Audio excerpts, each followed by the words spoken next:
эфире новости. В студии Анастасия Кобызева. Здравствуйте. Вот главные темы. Глава Якутии Сын Николаев стал самым популярным инстаграм-губернатором на Дальнем Востоке в этом году. Впервые за 60 лет муку из собственного зерна изготовили в Чачунском наследии Вилюйского района. 2 года верхом на конях от Якутска до Лондона. Якутянин и англичанин планируют преодолеть 15 тысяч километров.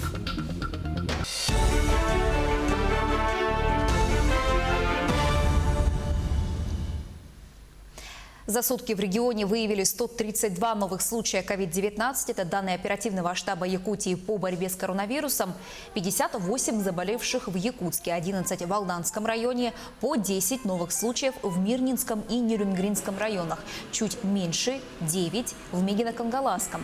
От 1 до 5 случаев выявили еще в 13 районах Якутии.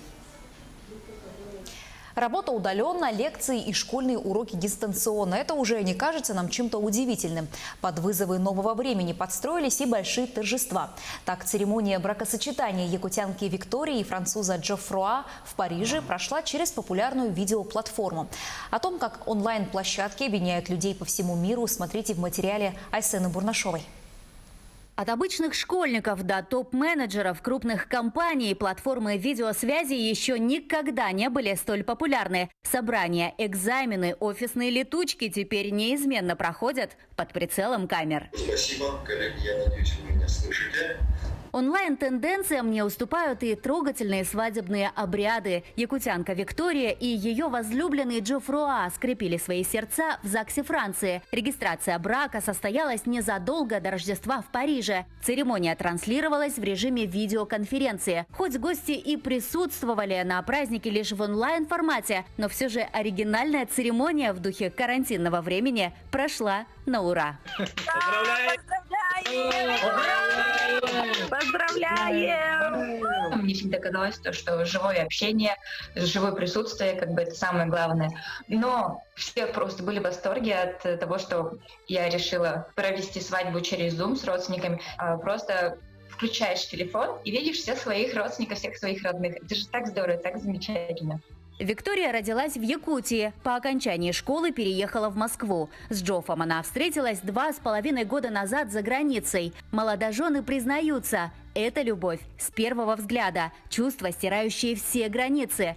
Жизнь пары до сих пор протекает в 2 странах – России и Франции. Локдаун не помеха. Подтверждением безграничной любви стало и онлайн-бракосочетание. Свидетелями торжества стали близкие из Батагая, Якутска и Москвы. Нам пришлось попросить нашего свидетеля, брат моего мужа, держать камеру. И на самом деле это было даже удобнее, потому что он подходил к нам поближе, подальше, когда мы обменивались кольцами, когда мы расписывались. Он все это снимал, и все мои родственники и близкие, они все это заметили.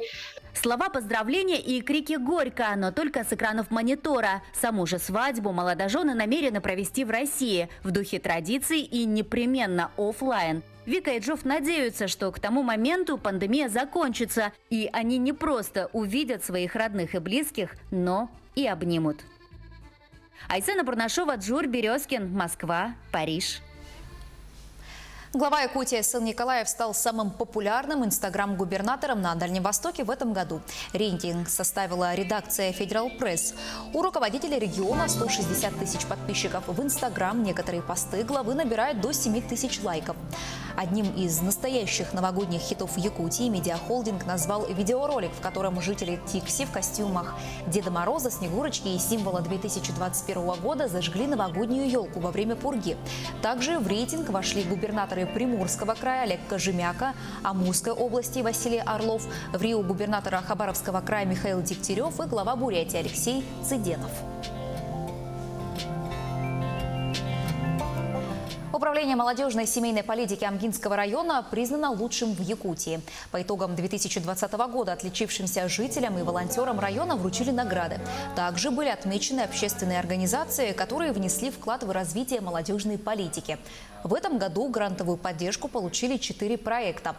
Добровольцы помогали во время пандемии коронавируса. Высоких результатов в сфере кинематографии добились режиссеры из Амги Дмитрий Давыдов и Степан Бурнашов на российских и международных фестивалях. фестивалях. Отличные результаты показали и спортсмены. В этом году учитывали все работы, реализованные проекты, в каких субсидиях, в каких конкурсах принимали участие, работу добровольцев, дружинников народных. Все это учитывалось для оглашения номинаций. В этом году мы реализовали 2 проекта. Это «Чистые игры в Амге» и проект общественной организации «Баты» самгинского наследия, это «Жемчужина Якутии» Амга. В праздничные дни энергетики Якутии работают в режиме повышенной готовности. Это необходимая мера для обеспечения надежного и бесперебойного электроснабжения потребителей во время продолжительных выходных дней. К слову, специалисты по химводочистке тоже относят себя к энергетикам. Почему? Подробности в следующем сюжете. Одна капля химического раствора, и желтая вода меняет цвет на оранжевый. Так Елена Деменкова проверяет мирнинскую воду на жесткость. Уже в детстве женщина питала большой интерес к химии и органическим соединениям. Именно от нее зависит, какого качества питательная вода поступит в водогрейные котлы величиной с 4-этажный дом. И именно качество питательной воды напрямую влияет на срок службы котлов и надежность работы северо-восточной котельной. В нашей лаборатории мы делаем анализы, определяем норму воды, которую мы очищаем, умягчаем, избавляемся от солей, чтобы не было коррозии в трубах. Очистить и умягчить воду – лишь одно звено работы СВК. И все сотрудники здесь так или иначе относят себя к энергетикам. Галина Мусалямова уже 25 лет следит за работой котлов, которые нагревают квартиры и дома, а также горячую воду мирнинцев. Держит под контролем температуру и следит, чтобы она соответствовала температурному графику. У нас очень много информации сохраняется в голове. Для оператора нужна очень хорошая память, потому что все непосредственно автоматика безопасности, которую мы должны смотреть, отслеживать. Если любое изменение процесса работы, то есть это незамедлительная должна быть реакция. А вот работу Сергея Запаренко можно сравнить с ювелирной. Припаять тонкие проводки так, чтобы, к примеру, фонарик заработал, да еще и аккуратно, нужно терпение и усидчивость. Но таким мелким ремонтом мужчина занимается только в свободные минуты. Главная ответственность – распределительная установка котельной. Мы находимся в сердце котельной. Здесь у нас приходит 10 тысяч вольт, трансформируется в 6 тысяч вольт.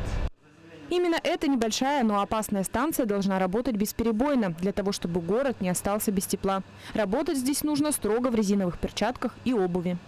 А вы сами не боитесь с таким напряжением работать? Мы для этого здесь и поставлены, так сказать. Мы обучены, у нас есть допуски, то есть мы не боимся. Бояться не в их правилах. Огромные котлы с водой, температура которой может достигать 150 градусов, и мощные насосы, подающие в город эту воду, разогретую до немыслимых температур, обеспечивают комфортное проживание горожан. Энергия бывает не только электрической, но и тепловой. Наша котельная оборудована котлами, водогрейными и паровыми, которые сами по себе являются теплоэнергетическими установками. Поэтому мы считаем этот праздник и своим тоже. Северо-восточная котельная работает круглые сутки. Новогодняя ночь не исключение. Операторы, электромонтеры, лаборанты не поднимут бокалы с игристым, а будут следить за тем, чтобы с наступлением крепких морозов на праздники мирнинцы не остались без тепла в своих домах. Анна Брянская, Ксения Исламова, Алексей Меркулин, телеканал «Алмазный край». Муку из собственного зерна впервые за 60 лет изготовили в Чачунском наслеге Вилюйского района. В 2020 году здесь вплотную занялись выращиванием пшеницы и к осени получили 17 тонн урожая. Помимо этого приобрели и доставили мукомольню из Барнаула. В хозяйстве отремонтировали бывшую котельную и сделали цех для мукомольни, которую недавно ввели в эксплуатацию. Сегодня из полученной муки жители наслега уже попробовали лепешки, оладьи и пирожки. Производитель мукомольного производства. В Якутии, это даже не то, что в Якутии, а в этом районе, где вообще зерно не выращивается, первые мельницы. То есть было удивительно, что в таких условиях выращивать зерно – это вообще эксклюзив, наверное. 2 года верхом на конях от Аймикона до Лондона. Якутянин Дугуйдан Винокуров и англичанин Никита Грецы планируют преодолеть на якутских лошадях 15 тысяч километров. НВК «Саха» снял об этом цикл передач. Елизавета Васильева продолжит.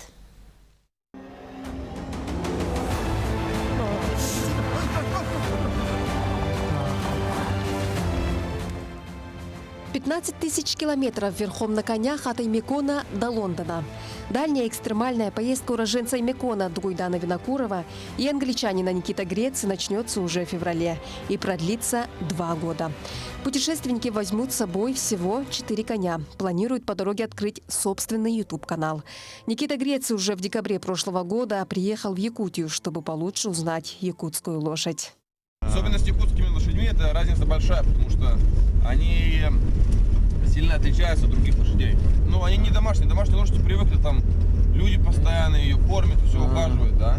А вот более мягкие. Да, они к этому не привыкли. То есть она может тебе за секундочку решить, и она тебя ударит. Поэтому надо чуть по-другому. И вторая большая разница – это как их надо оседлать. Но это связано с характером. НВК «Саха» снял 8-серийную передачу о подготовке ребят к поездке. Операторами и режиссером проекта выступили Радомир Томский и Александр Слепцов. Съемки проходили в конебазе Джекей в Аймиконе при экстремально низкой температуре. Замерзала абсолютно вся техника. На это не стало преградой. Наоборот, передала всю атмосферу. Аналогичных таких съемок у нас в творческом отношении никогда не было.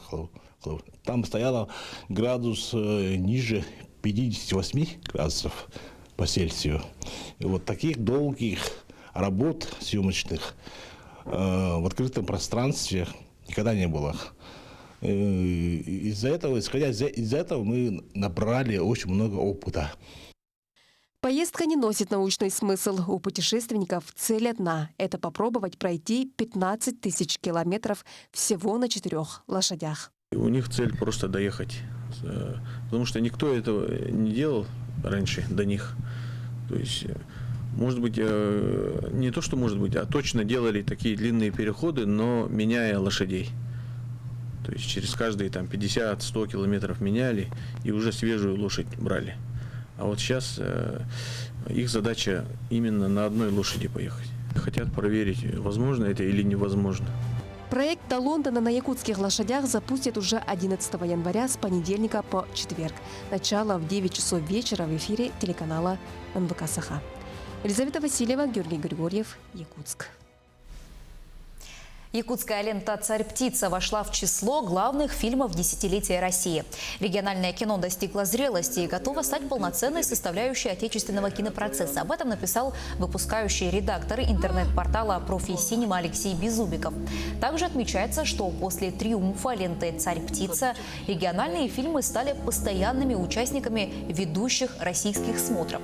В 2019 году «Надо мной солнце не садится» Любови Борисовой получил приз зрительских симпатий Московского международного кинофестиваля. А «Нет Бога, кроме меня» Дмитрия Давыдова был отобран на «Окно в Европу».